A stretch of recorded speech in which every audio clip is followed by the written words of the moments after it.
Clara found the packet on a Tuesday, wedged behind 3 weeks of junk mail in her rusted mailbox. The envelope was manila, water-stained and soft with age, no postage, no return address, just her unit number, 404, written in faded blue ink across the front. Inside, beneath a photocopied floor plan and a list of emergency contacts with disconnected numbers, she found it, a single sheet of cream-colored paper typed on what must have been an ancient typewriter. The header read Tenant Protocols, hours 10 to 40 in all capitals. She almost threw it away. That was 3 days ago, before she understood what the Redwood Apartments really was, before she learned that some buildings don't just house people, they digest them. The hum started her first night in Unit 404. It wasn't unpleasant at first, just a low-frequency drone that seemed to emanate from the walls themselves. Clara was sensitive to these things, had been since childhood, when she could always tell which rooms in a house had bad wiring, which appliances were about to fail. Her mother called it a gift. Her therapist called it hypervigilance. The Redwood Apartments had 12 stories of it. The building was a relic from 1978, all brown brick and narrow windows, squatting on the edge of the city like a patient predator. Clara had taken the apartment because it was cheap and the lease was month to month. She worked from home as a medical transcriptionist, and the isolation suited her. No office mates, no small talk, just her laptop, and the persistent hum. By the third night, she'd noticed the hum changed pitch between 1 and 4 in the morning. By the fifth night, she'd started reading the protocols. Tenant Protocols, hours 10 to 4. The following procedures are mandatory for all residents of the Redwood Apartments during the specified hours. Failure to comply may result in lease termination, unit reassignment, or permanent residency status. Rule 1. The Elevator Protocol. If you must use the elevator, between 1 and 4, observe the following. The elevator may stop on floors other than your intended destination. If it stops on any floor except the lobby floor 1 or your residence floor, you must press all 12 floor buttons simultaneously and count backwards from 47. Do not exit until the elevator returns to floor 1. Do not make eye contact with the door. Rule 2. The Light Maintenance Protocol. The hallway light outside your unit will flicker. This is intentional. Under no circumstances should you attempt to repair, replace, or tamper with this fixture. The flicker is a breathing pattern. Interference will be considered assault. Rule 3. The Fire Escape Protocol. Between 2:15 and 2:45, you will hear a rhythmic scratching at the fire escape door on your floor. Place a single white candle, unlit, under your apartment door. Whisper the following phrase 3 times. The exit is not an entrance. The sound will cease. Do not investigate the source. Rule 4. The Observation Protocol. Do not look at the parking lot from your window between 2 and 3. If you must pass by your window during this hour, keep your eyes on the ceiling. The parking lot is being cleaned. The cleaning is not for you to witness. Rule 5. The Communication Protocol. At approximately 2:30, the intercom will buzz. A voice will ask, "Are you comfortable?" You must respond, "Yes, thank you for asking." Any other response, including silence, will be interpreted as a maintenance request. You do not want maintenance to visit. Rule 6. The Stairwell Protocol. Emergency use only. If you must use the stairwell, skip the 9th step on every landing. Step directly from the 8th step to the 10th. The 9th step is not a step. Do not look down at it. Do not question what you see in your peripheral vision. Rule 7. The Offering Protocol. At exactly 3:55, place a copper penny outside your apartment door. Close the door immediately. Do not watch to see what retrieves it. This offering ensures your lease remains voluntary. These protocols exist for your safety and comfort. The Redwood Apartments thanks you for your cooperation.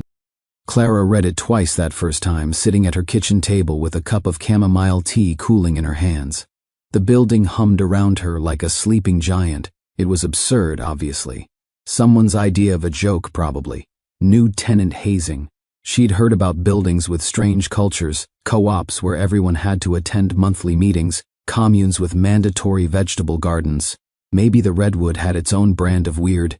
She folded the paper and tucked it into her junk drawer. That was 10 hours ago. Now it was 12:47 a.m., and Clara was sitting on her couch in the dark, watching the digital clock on her microwave tick toward 1. The hum had changed. It was deeper now, more insistent, and it seemed to pulse in rhythm with her heartbeat. She'd tried putting in earplugs, but that only made it worse. The vibration traveled through her bones, through the floor, through the water in her inner ear. The building was a tuning fork, and she was the note it was trying to produce. 12:51. She got up and went to the kitchen, opened the junk drawer, and pulled out the protocols.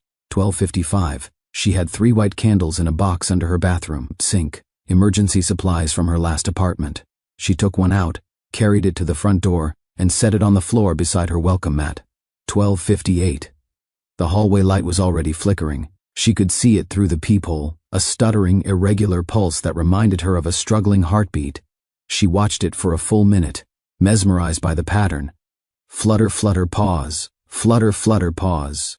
Like something trying to remember how to breathe. 1. The hum dropped an octave, and every light in her apartment dimmed for exactly 3 seconds. Clara stepped back from the door and wrapped her arms around herself. The temperature had dropped at least 10 degrees. She could see her breath. "It's just old wiring," she whispered. "Just an old building settling." But she didn't believe it. At 1:17, she heard the elevator. Her apartment was at the end of the hallway, just past the elevator and the stairwell door. She'd learned to tune out its sounds, the cables creaking, the hydraulics sighing, the doors rolling open and closed.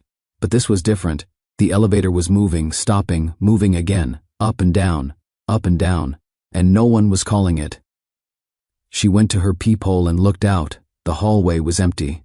The flickering light cast everything in an epileptic seizure of shadows and brightness. But the elevator, she could see its doors from this angle just barely, was opening and closing rhythmically, like a mouth, like something breathing. Flutter, flutter, pause. Don't go out there, she told herself. You don't need to go out there, but she was already thinking about Rule 1, about what happened if the elevator stopped on the wrong floor. At 2, she made the mistake of looking at her window. She hadn't meant to. She'd been pacing her living room, trying to generate warmth through movement, and her eyes had simply drifted toward the glass. The parking lot was 4 stories below, usually a scattered collection of sedans and SUVs, some of them sporting tickets or boot locks. Tonight, there was only one car in the lot. It was a sedan, dark blue or black, hard to tell in the sodium vapor lights, and it was impossibly, horrifyingly clean. Not just clean, perfect. The kind of clean that doesn't exist in nature, where every surface reflects light at exactly the same angle, where no dust or pollen or bird dropping has ever touched the paint, and it was growing, not in size but in presence. The space around it was darkening, like the car was draining the light from its surroundings. The pavement beneath it looked wet, but Clara knew it hadn't rained in weeks. The wetness was spreading, a pool of perfect darkness expanding outward in a perfect circle. She watched, transfixed, as the circle reached the first parking space line. The white paint didn't just disappear. It inverted, turning a color that wasn't quite black, wasn't quite anything. A color that hurt to perceive. The car's headlights turned on. Not the normal yellow-white of halogens. These were eyes. The headlights were eyes, and they were looking up. At her window. At her. Clara stumbled backward, crashed into her coffee table, fell hard on her tailbone. Her apartment lights flickered again, and the hum intensified until it wasn't a hum anymore but a sound with texture, with meaning. It was saying something. It was saying, "You looked, you looked, you looked." She scrambled across the floor on her hands and knees, crawled into her bathroom, slammed the door, and pressed her back against it. Her heart was a hammer. Her breath came in ragged gasps that fogged the air in front of her face. "It's not real," she whispered. "It's not real, it's not real, it's not." The intercom buzzed. The sound was so loud in the silence of the bathroom that Clara screamed. Just a short, sharp bark of sound, immediately swallowed by the hum. The buzz came again, insistent, demanding. She forced herself to stand. Her legs were shaking. She opened the bathroom door and walked on trembling limbs to the intercom panel by her front door. The little red light was blinking. She pressed the button. Static hissed. "Are you comfortable?" The voice was neither male nor female, neither young nor old. It simply was, with the same presence as gravity or air pressure. Clara's mind was blank. What was she supposed to say? What did the protocols say? "Yes, thank you for asking." "Yes," she whispered. Then louder, "Yes, thank you for asking." The static stopped. The red light went dark. The temperature in her apartment began to rise again. Clara slid down the wall beside the intercom and sat on the floor, hugging her knees. She checked her phone. 2:33. She'd lost time somehow. It had been 2 just moments ago, and now half an hour was gone, fed to the building like coins into a meter. At 2:15. Except it was 2:33. Except it was both. The scratching started. It came from down the hallway, from the fire escape door. Not random scratching. Rhythmic, deliberate. Scratch, scratch, scratch, pause. Scratch, scratch, scratch, pause. Like something with 3 fingers or 3 claws or 3 purposes trying to communicate. Clara looked at the white candle beside her door. The protocol said to place it under the door, to whisper the phrase 3 times. She picked up the candle. It was heavier than it should be, dense with possibility, and positioned it carefully so that half of it was in her apartment and half was in the hallway, wedged under the door's bottom edge. She leaned close to the gap. The exit is not an entrance. Her voice was barely audible. The exit is not an entrance. The exit is not an entrance. The scratching stopped. Silence rushed in to fill the space, so absolute that Clara could hear the blood moving through her veins. Then, slowly, the normal sounds of the building returned. The hum, the elevator's distant machinery, the whisper of air through the ventilation system. She stayed on the floor, watching the candle, waiting for something to take it. At 2:47, it was gone. She hadn't seen it move. One moment it was there, bridging the gap between her world and the hallway, and the next moment it had simply ceased to be. Not pulled away, not melted, just gone, with that absolute finality that only impossible things possess. Clara got to her feet and checked the peephole. The hallway was empty. The light continued its stuttering pattern. Flutter, flutter, pause.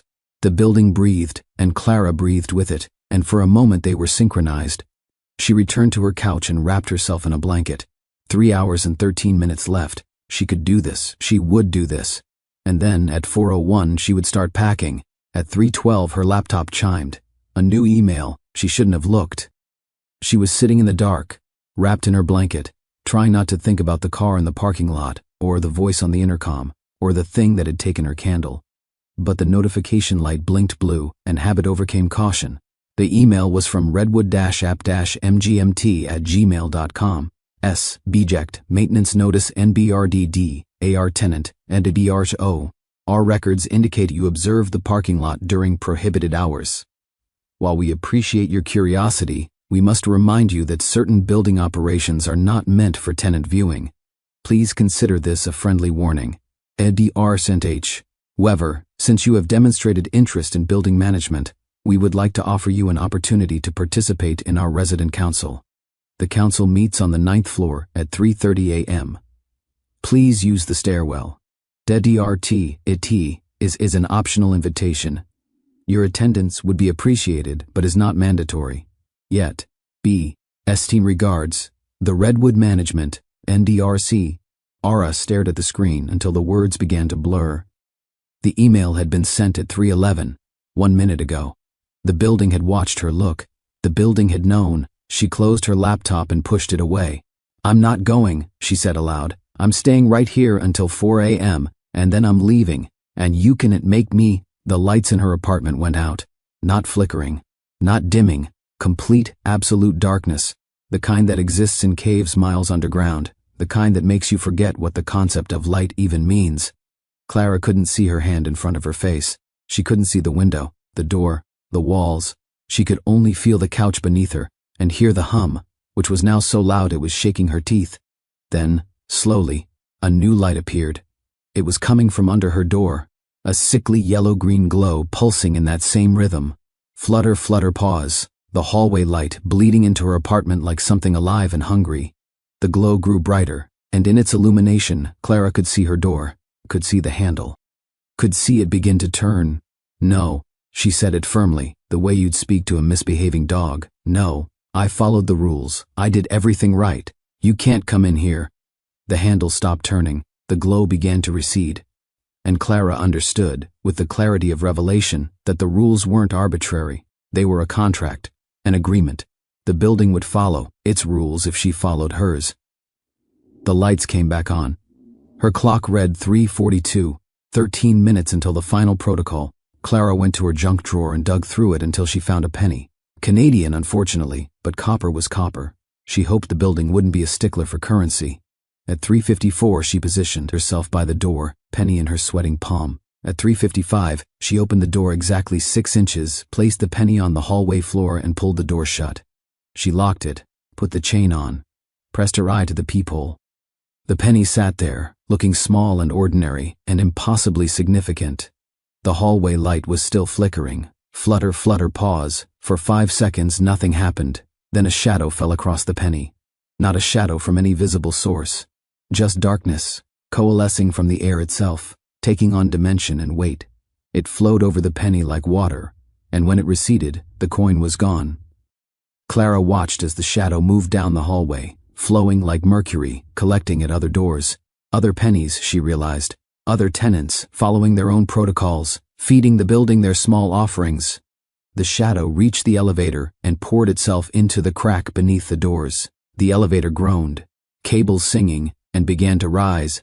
Up, up, up. To the 9th floor. Clara stepped back from the peephole and checked her phone. 3:58. 2 minutes. She sat on her couch and waited. At exactly 4, the hum stopped. The silence was so sudden and complete that Clara gasped.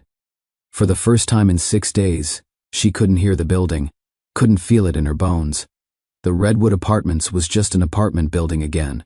Old, creaky, in need of renovation, but fundamentally mundane. She went to her window. The parking lot was full of normal cars, including a dark blue sedan that was dirty and dented and beautifully, wonderfully imperfect. The sun wouldn't rise for another 2 hours, but Clara felt its approach like a promise. She'd survived. It took her 3 days to pack. She called in sick to work, ignored her phone, and systematically boxed up her life. She wasn't taking chances, wasn't waiting for the end of the month. The Redwood had kept its end of the bargain, and she would keep hers by getting the hell out. On the morning of the 4th day, she loaded the last box into her car and returned to the building one final time to check her mailbox and return her keys. The lobby was empty. It was 11 a.m. on a Saturday, and most residents were out or sleeping off their Friday nights. Clara's footsteps echoed on the tile floor as she approached the wall of brass mailboxes. Box 404 had something in it. Her heart sank. She opened it with hands that she willed not to shake. Inside was a manila envelope, water-stained, soft with age. Her old unit number, 404, had been crossed out. In its place, written in the same faded blue ink, was a new number, 506. Clara pulled out the envelope and found the same photocopied floor plan, the same list of disconnected emergency contacts, and beneath them, the same cream-colored paper with the same typewritten header, Tenant Protocols, hours 10 to 40. But at the bottom, below the 7 rules, someone had added a note in handwriting she recognized as her own. Thank you for your service. Your compliance has been exemplary. Unit 404 has been successfully processed and is now ready for the next tenant. We will miss you. As a valued former resident, you are now eligible for our referral program. For each new tenant you recommend to the Redwood Apartments, you will receive 1 month of credit toward future residency. Please note that this credit never expires. We look forward to welcoming you home. Clara read it 3 times. Her own handwriting. She was certain. The way she crossed her sevens, the loop in her capital R. But she hadn't written this. She would never write this. Except, she thought about the missing time. About the half hour that had vanished between 2 and 2:33. About the way the building had reached into her apartment with its light, had turned her doorknob, had watched her through her window. How much of those 3 hours had really been hers? She was trembling now, the envelope shaking in her hands. She looked up at the mailboxes, at all the other units. 12 floors, 8 units per floor, 96 apartments, 96 sets of protocols. How many tenants had followed the rules? How many had survived their nights? And of those survivors, how many had left thinking they'd escaped, only to find themselves writing notes in their own handwriting, sending emails to friends and family about this great cheap apartment they'd found, this place with character, this building that just needed someone who understood it? The Redwood Apartments didn't need to hunt.